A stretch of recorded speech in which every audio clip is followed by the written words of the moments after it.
So we learn that Jesus tells Peter, Simon, Simon, Satan has asked me to sift you like wheat.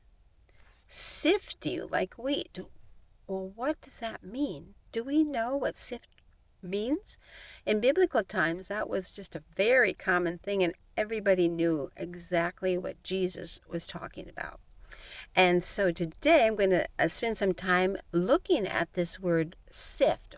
What is it about?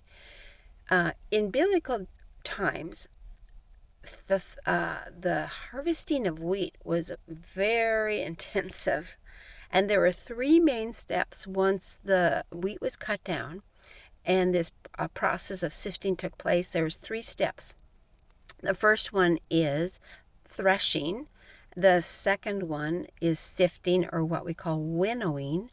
And then the third step was, or is, was sieving, sieving. And so today we're going to concentrate on threshing. What does it mean to thresh wheat? In biblical times, they had to have a very hard surface, like a huge rock, or maybe a very, very hard ground, where the piles of wheat would be put on there, and then like an oxen or a heavy roller thing would be walked over or pushed over these piles of wheat over and over again.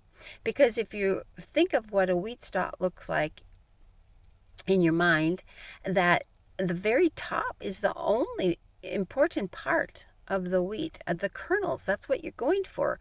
Nothing else has any value, which the rest of it we call chaff, which you're probably familiar with. And so that is like has no significance. We use it for straw here, make straw bales and use it for bedding for animals or something, but it has no other value. And so the goal was to get these kernels out.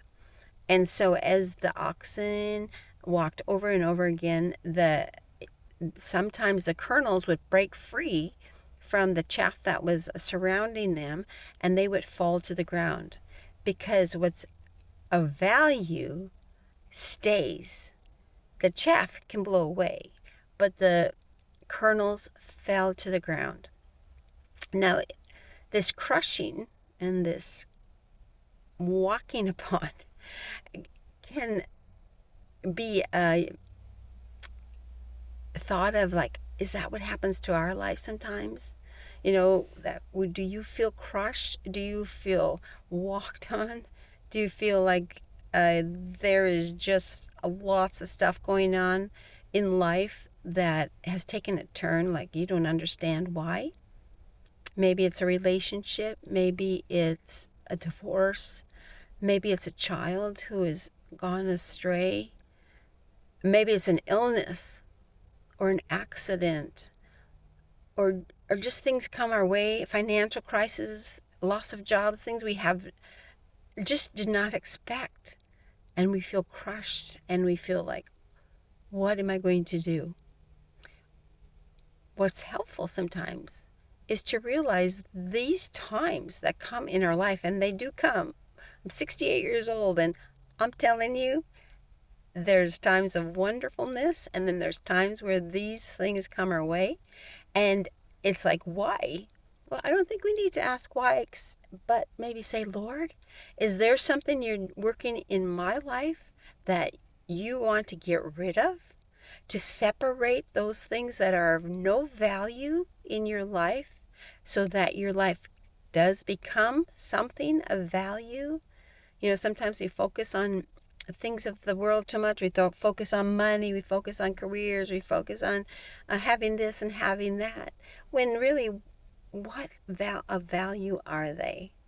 And so the Lord uses these times of crushing and pressing down so that we can be more like Him, and we can have more of an abundant life, where again, what is of value and how God has created you and desires your life to be can be abundant and wonderful.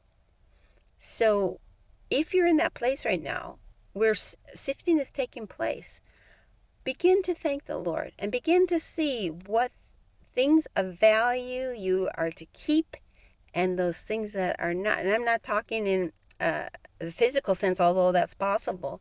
I'm talking in the spiritual things, those things in our life that just aren't worth anything. God bless you.